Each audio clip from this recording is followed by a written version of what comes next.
Today I have something very cool to show you.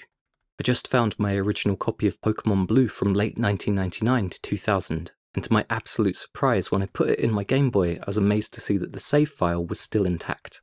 That's almost 2 decades of life out of this one original battery. There's a lot of debate on the internet about how long these batteries typically last for, with some dying in under 5 years and others lasting as long as mine. But it's loosely agreed on that their average, safely estimated lifespan is around 10 or so years, so I'm feeling pretty lucky right now. Of the 3 Pokemon games I own on Game Boy, this is the only survivor, and that's probably not a coincidence. The first to go was Pokemon Gold. I wasn't sure why this was at first, but it turns out that the real-time clock that controls the day and night cycle drains the battery faster than the Gen 1 games. The next to go was my beloved Pokemon Red. You could say I played this one to death. It got a lot of use over the years, and I'm not surprised it's no longer working. Pokemon Blue, however, being my least favourite, got less play, and I expect that's been a factor in its long life. After loading this save, I was in for another surprise. Not only did I have a fully evolved Alakazam, one of my favourite Pokemon, I also had a Charizard, a Venusaur, and even a Blastoise, each of them hovering around level 45. And curiously enough, it was only while editing this video that I realised not one of those starters belonged to this game. The original trainer, or OT as it's abbreviated, is assigned to Red, not my character, Blue. Let's explore why.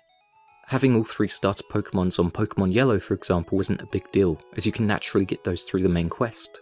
But to get them on Pokemon Blue without a cheat cartridge is a much more tedious affair. Hex value exploits weren't as widely documented as they are now, so they were never an option, which means that I had to painstakingly trade them the old-fashioned way, via link cable.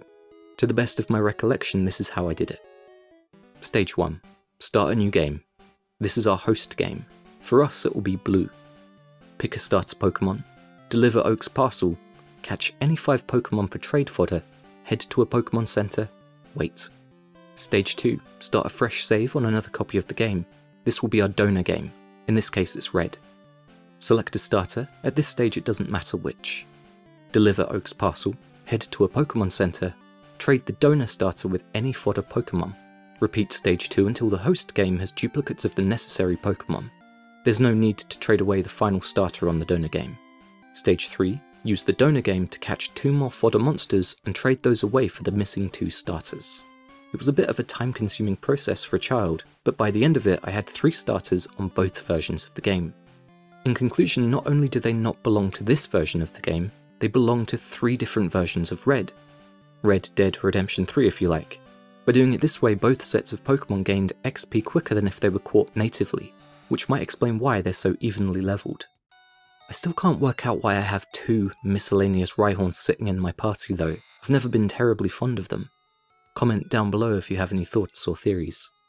I remember on video game forums a few years ago when the battery issue first arose, there was an exodus of people rushing to trade forward their beloved Pokemon to the newer games by daisy-chaining them across generations to more reliable hardware. Which is fair, people get very attached to their teams, and it's sad to load up your game and see that they've been Thanos snapped away. With the Sword and Shield Pokédex controversy aside, being able to trade with anyone globally via Wi-Fi nowadays isn't a big deal. But back then, during Gen 1, trading via link cable face-to-face in person could be a pain. Luckily I had a younger brother to help me. This is the second time that I've recorded this video due to a technical error, and I couldn't be certain that when I switched the Game Boy back on, that the save file would still be there. It's a case of Schrodinger's cat, or Schrodinger's save file if you like. Right now I don't know if it still exists, and I won't know until I switch it back on, if I switch it back on. Part of me is quite happy to keep it preserved in squishy brain memory forever. What I do know is that I have/had 63 Pokemon in my Pokédex, 5 gym badges, and over 24 hours playtime. And if I'm lucky, a world of adventure ahead.